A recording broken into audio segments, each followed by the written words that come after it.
Good morning, everyone. My name is Bren Lopez. I am the manager of Children's Book World in Los Angeles, where we celebrate diversity, knowledge, and enrichment. It is a world where every child sees themselves and each other on our bookshelves. And I'm so very excited to be here with my friend, Rhode Montijo. How are you, Rhode? Hello, good, thank you. Good to see you again. Oh, it's always a pleasure to see you. You know how much we love your books here at Children's Book World. Right. Everything you've created, and we're doing this talk in your favorite month, your season of seasons, right? Yeah, that's right. Good memory. That's right. October, the most wonderful time of the year. I know this book that you did is not a Halloween book. No, It's not a Dia de los Muertos book, but it fits in with your love of slightly spooky, slightly pranky, fun stuff, right? that's right. That's right. Yeah, we really love it. Children's Book World is very proud to have shared Rhodey's books with kids for many, many years. Rhodey Montijo is the creator of the Amazing Gum Girl chapter book series, as well as picture books Cloud Boy and The Halloween Kid, which is very popular right now. He also published Pablo's Inferno, an indie comic series. Skeletown See No is the first book in his series set in Skeletown. It is a very fun, imaginative world inspired by Dia de los Muertos. And I can't wait for you to tell the kids about it. Awesome. Thank you. Thank you for that intro. Yes. So, um, I thought I'd start at the beginning here and wanted to share. This is when I first went to preschool. My first day of school, I was very nervous and I didn't want to let go of my mom's hand. And it wasn't until the teachers there showed me the art station that I was like happy, and I told my mom, "It's okay, mom, I'll be okay," you know. And so she went on her way, and I think that's what started everything. And here, it's hard to tell, but very geeky thing here is I'm painting. Let's see here, this guy, Ultraman, who was my favorite Japanese superhero at the time. And so it's hard to tell, but that's what that's supposed to be. And it was during this school year that this book was read to me, and it changed everything. This left a lasting impression on me. It's called Harold and the Purple Crayon, and it's about a little boy who draws his own adventures. So if he wanted to sail on a boat, he would draw his own boat and he can ride on the boat that he drew. And this book just blew my mind. I loved it so much. And so when I had a chance to uh, do my own children's book, which there's many steps involved from that to this, but when the Cloudboy happened, um, that was what started all the children's books. And this first book is about a little boy who lives in the clouds and he makes the shapes that we see in the clouds, which was heavily inspired by Harold and the Purple Crayon. Um, Second here.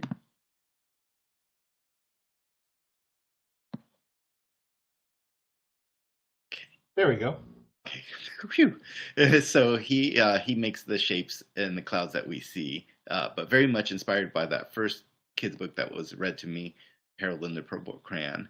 And so this started my children's book adventures, and I've worked on other books since, including The Amazing Gum Girl, which was my most recent book series before Skeletown. And this one is about a little girl who she loves. Her name is Gabby Gomez, and she loves chewing gum so much that one day she accidentally becomes gum, and she becomes a sticky superhero. And that's a lot of fun. And I think I did 5 books total on that series, and I'm hoping to do more. Um, and now the latest book is Sino, Skeletown Sino, and um, um, I will share a little bit about it. So if you guys are ready to get started, let's go through it.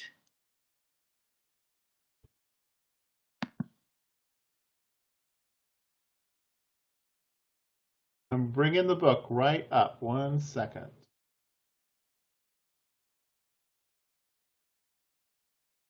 I think I'm bringing the book up. 1 second. There we go.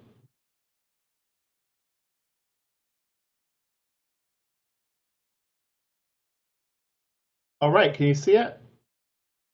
It's coming up. There it is. All Thank you. right. So, Skeletown, this is a series. I'll tell you a little bit more about the behind the scenes after we read it. But part of the fun thing was trying to do a book that only had 2 words in it, and they're 2 Spanish words. I thought, okay, maybe people that don't speak Spanish can understand this visually, because you can kind of tell the story. And if you didn't know Spanish, you really only have to learn the word sí, because no is the same. So sí, no, yes, no, and and I try to tell a story through the whole thing. So let's get it going here. We'll go. This is the intro page here. It shows Oh, all look at all those skeletons. shows all the town of skeletons, which was inspired by Dia de los Muertos, Day of the Dead. And it has here on the bicycle that's Scully, and his good friend Skelly is the girl following behind. This reminds me of Richard Scarry. Oh, that's quite a compliment. I mean, that guy's amazing. But thank you.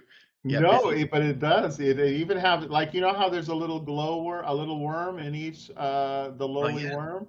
yeah, yeah. I see the skeleton. What is the little? Is it a carrot or a turnip or Yes, great question. Thank you. So down on the by the wheel there, and you'll see him throughout the book.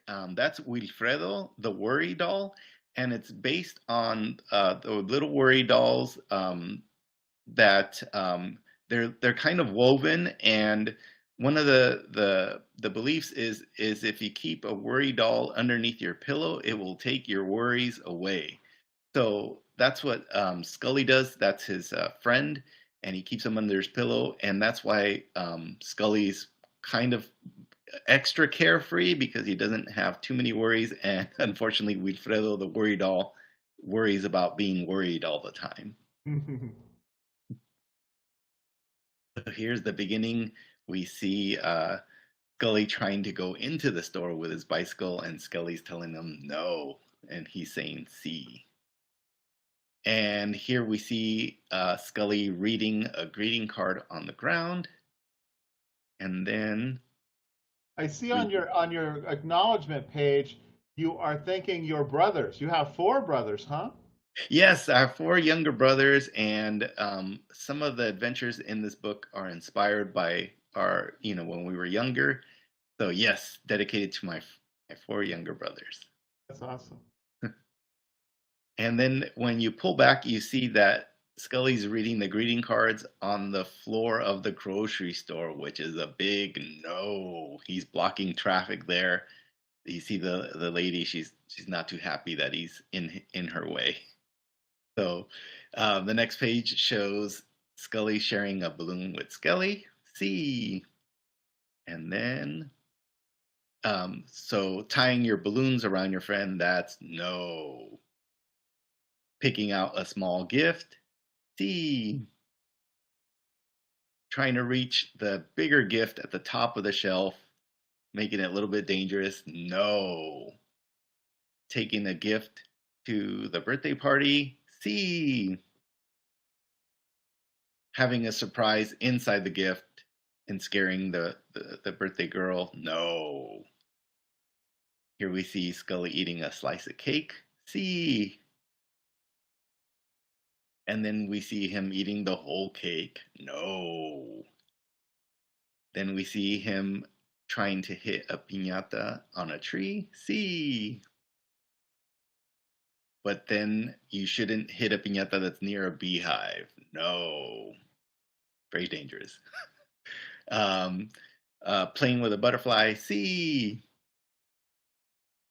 Stomping over flowers while you're playing with the butterfly. No.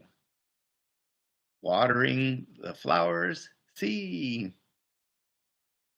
Turning up the water hose so your friend goes flailing around. No. Riding a bicycle. C. Jumping over your friends. No.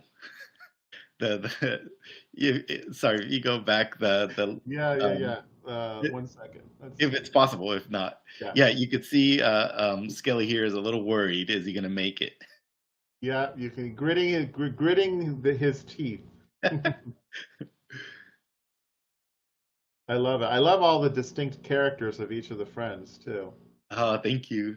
And so then he doesn't make it. He gets in a little bit of an accident. He goes flying, and the friend Skelly's like, "See, Oops, I went too far. 1 second. There we go. oh, here you are." Oh, I think let's see, one more One before. more. Oh, there we go. Got Here it. we go. So he's a little sad. His bike's a little broken, and he's upset, and he throws it in the garbage. And the friend Skelly says, "No," and Scully says, "See." Skelly says, "No." She starts working on the bicycle. He sees what she's doing and starts to help out, and then they get the great idea to turn it into a tandem bicycle where both of them could ride on the bike. So they go on the bike together and they run off. Their friends are cheering them on and they're saying, "See." And then she rides off the ramp and he says, "No." And they ride off into the sunset and they're happy riding their bicycle together. That is awesome. What made you choose this color? Was like, did you go through a lot of colors before you decided on this beautiful orangish red? Oh, thank you. I think if you see it in person, it's a neon orange, Uh-huh. and it's very vibrant. I think I'll share more in the Oh, slideshow, okay. but originally, when I thought of this book, the original colors were black, pink, and white, Hmm. and um, I would sell like a book at conventions, like a little zine. I would sell a zine at conventions, and some people would ask me, "Do you have this for a boy? Do you have this for a boy?" And I said, "It's for everybody. It's not just for girls. It's for everybody." It was just the color. So when I got into doing the new series here, I thought, well, nobody asked me to change it, but I thought, what if there's another color that I could use that could make, um, avoid that situation and also make it so that the actual item, the book itself, is a special thing that even it's hard to show even on the screen that it's neon orange. So if you get to see the actual book, it's pretty fun and it really is very vibrant. Yeah, and that's a good like red alert, like an alert. Stop. Take your time to figure out are you doing it right or doing it wrong. Like that's a good color message too. So Yeah, yeah, it was good to see the feedback by doing it by myself at first, and getting feedback, and yeah, it definitely helped. So we'll go into the second part here, and I'll it's share a such little a bit. fun book. I love that you had Skelly and Scully both doing things that might not be appropriate. So it wasn't just Skelly, though he certainly had more than enough, but but it Right, right. was shared mischief. Yeah, I think that they're both curious. They're excited about life, and they're not doing it like maliciously. Some of these things, it's just they're just I guess not thinking the situations all the way through, which happens a lot. I don't know. As a kid, sometimes that happens. Hmm. Um, so here on the screen, can you see this part where it shows a little ink drawing? Hmm. Yes. Oh, okay, great. This was one of the very first Skeletown sketches. So sometimes these ideas are born in sketchbooks, and you don't know what's going to happen with them. I love having sketchbooks. Sometimes I almost think of them like a mad laboratory where people aren't really going to see what's in there, and you're just trying to figure things out. And sometimes little surprises happen, like when Skeletown popped up. And if you look closely, some of this is one of the early sketches. The houses are similar to what they look like now. The hills are a little different, but they're kind of similar.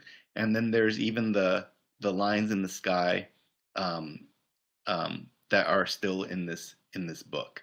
So a lot of the elements were there early on, and um, the the whole book is inspired by Dia de los Muertos, which is the Mexican holiday of celebrating past loved ones. And part of the imagery, I'll try to zoom in here. They have skeletons. Oh, I'm not able to. You can see some down there in the little corner. They're very simplified. They're always seem very happy, and so that was an inspiration. Even though the book doesn't talk about the actual holiday, or it is inspired by it. And another inspiration is this TV show that I grew up with that I think still plays in some on some Spanish stations, Chavo del Ocho, and it was about a group of neighborhood kids, and there were distinct characters and very funny. I loved and still love this show, but big inspiration for Skeletown with the group of friends, which you will get to know more of as the series continues. Also, a big inspiration is Peanuts by Charles Schulz, one of my heroes. I love this comic strip, and I love the characters in this world and all the distinct personalities, and also the designs of these characters. I love and were a big inspiration for Skeletown. And finally, one of the inspirations was Hello Kitty. I like how Hello Kitty was very simplified, and it don't and it's very like I like that possibly any kid can draw Hello Kitty. The shapes are simple, and I try to bring that over into the Skeletown series. And so this is what um, the images kind of looked like early on. It was more pink and this kind of a earthy color, and black. And I thought, oh, I'm going to take this to publishers. Um, and how can they say no to this little guy? Look at this little skeleton guy. But I went to lots of places, and I was hoping they would say see to publishing Skeletown, but they said no. So believe it or not, this thing I've been pitching to publishers for about 20 years. 20 years, you What? guys. Yeah, if you can Wow. imagine. And it's not to say that I've been pitching just Skeletown these 20 years. I pitched different storylines, and some of the books, Mhm. other books got approved, but Skeletown, roughly 20 years. And I think part of it was early on, back 20 years ago, about 20 years ago, I noticed that many people, like many of the publishers, didn't know about Dia de los Muertos. So the idea of skeleton kids, it kind of creeped them out. They were a little bit scared, and they would say, "What do you mean these guys don't have skin?" And I say, "Yeah, it's they're all skeletons," and so it was a little bit too scary for them. But I think everything comes.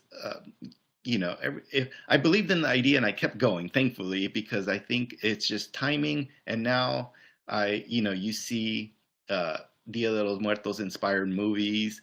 There's animations, and I joke that you could even buy Dia de los Muertos things at Target now. Mhm. So it's a little bit more in the out there now, and so thankfully, because of that, I was able to get a 4 book series for Skeletown, which is awesome because it took me so long to try to get one book published. So there will be 4 books total of the Skeletown series, and I am currently working on the 3rd book, believe it or not. So every year, around August, you will get a new Skeletown book.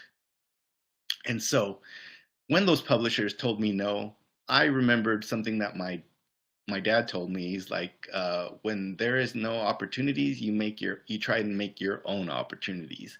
So this is what I did. I did Skeletown. I published it on my own as a little zine here. You can see it in the maybe closer to the corner there. There are 3 books. And I would sell it at comic conventions. This is a display at Comic Con that looks very busy here now that I look back on it. But I try to promote it on my own, and you can see the original colors here, pink, black, and white. And yeah, I would just sell little things. Here are some little buttons with some Those of are the characters, great. little tote bag, these little trompos or tops, and a bunch of other things. There's all these little goodies with the Skeletown feel. So it was great because like the color we talked about earlier, the feedback, just getting that kind of information, and also a company wanted to make Skeletown postcards, so that was kind of cool early on. So that was promising to me, and it showed me, hey, there's an idea here. Don't give up on it. So process. I wanted to share with you guys some of the process involved with Skeletown. So if you look here, these are very sloppy, and I wanted to show this. I don't normally show this, but I want to show this because sometimes people think, oh, the drawings, they look pretty or they look nice all the time. Sometimes you can't even tell what's going on. But these are called thumbnail sketches because they're roughly the size of your thumb. So they're very small and trying to get the idea across. And if you look closely at these two up at the top, these later ended up being part of the book. This is where he's reading. It changed from a book into a greeting card. And here he has I think I had his little brother reading the book with him, but ended up simplifying that. So this is what the sketch looks like of him reading the greeting card. And there's that other sketch of the one you saw. So it starts as a thumbnail, and then it goes into the sketch form, and then I ink it with a traditional ink pen, and then I color the orange, the neon orange parts with the computer. And these are what they look like in the end.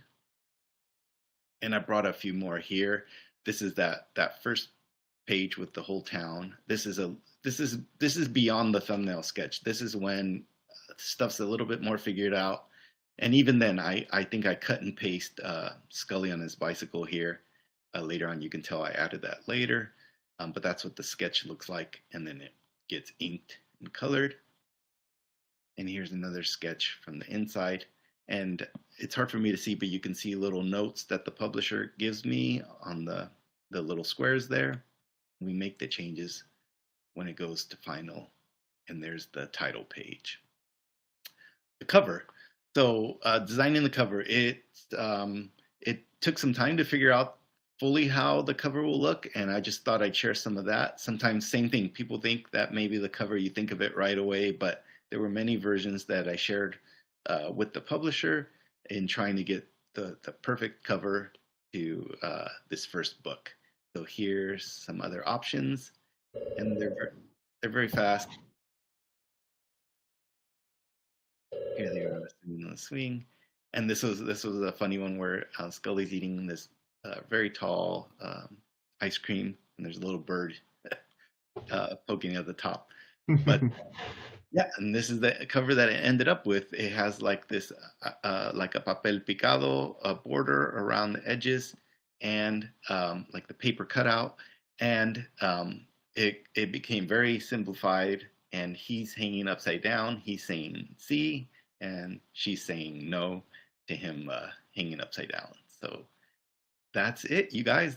Thank you for hanging around. And if there are any questions, I'm happy to answer. Sure. Let's go ahead and there you go.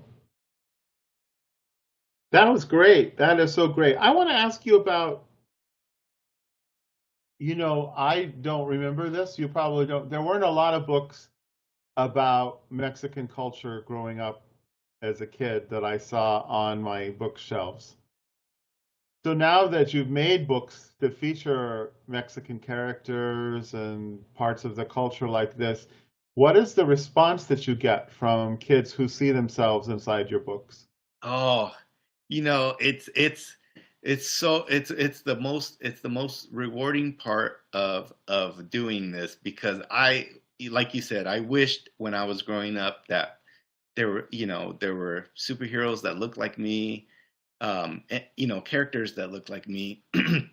So when I started, that was one of the things I wanted to try to do.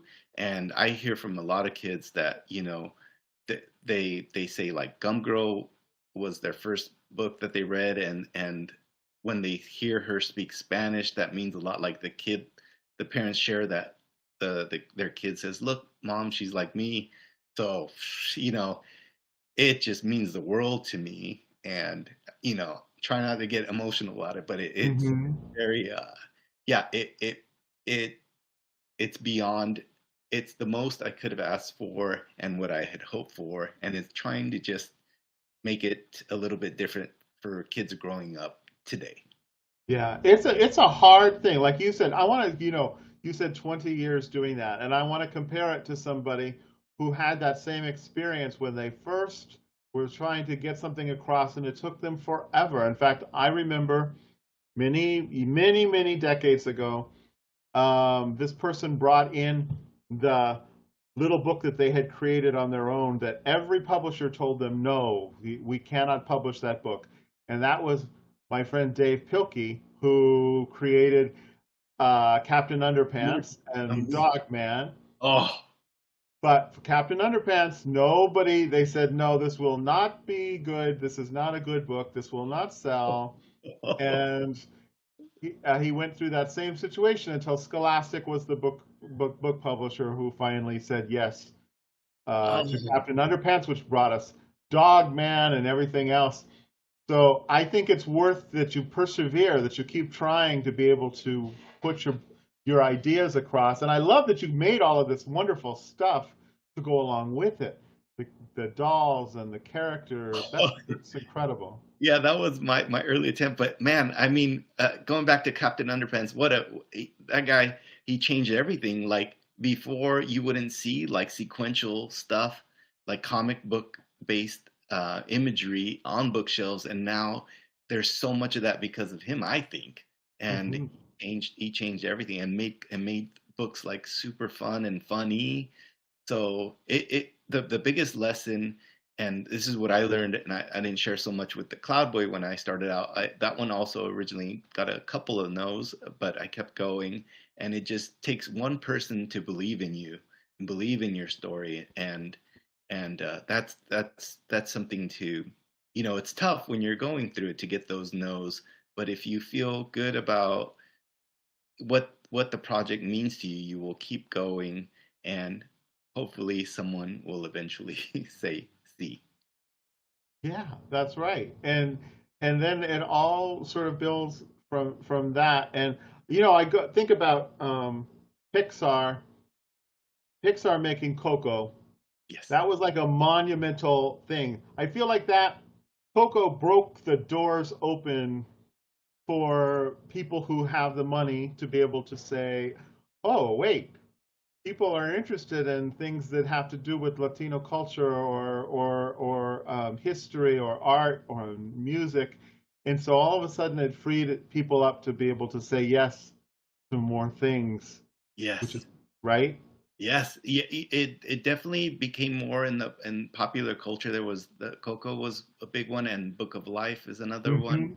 Hmm. Those I think definitely put it out there a little bit more. So when it came time for people like me, they were a little bit, they've gotten the the heads up, or I guess they just learned a little bit more about it than they used to know, maybe. But for for the thing about making art is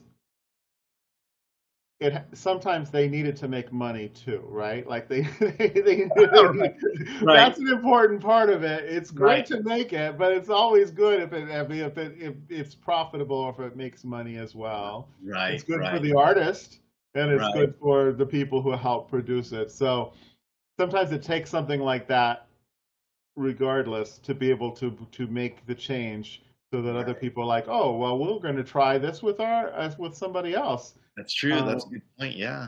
you know and I'm just glad that it has made it possible for people like yourself I think of our friend Flavia Drago, who's doing like really interesting things. Yeah. There's just so many young authors and illustrators that are working, but you're doing amazing work, Rhodey. I can't wait to see. Now, are the upcoming books, without giving too much away, will they have more new vocabulary, or will they be centered Yes. around the same idea?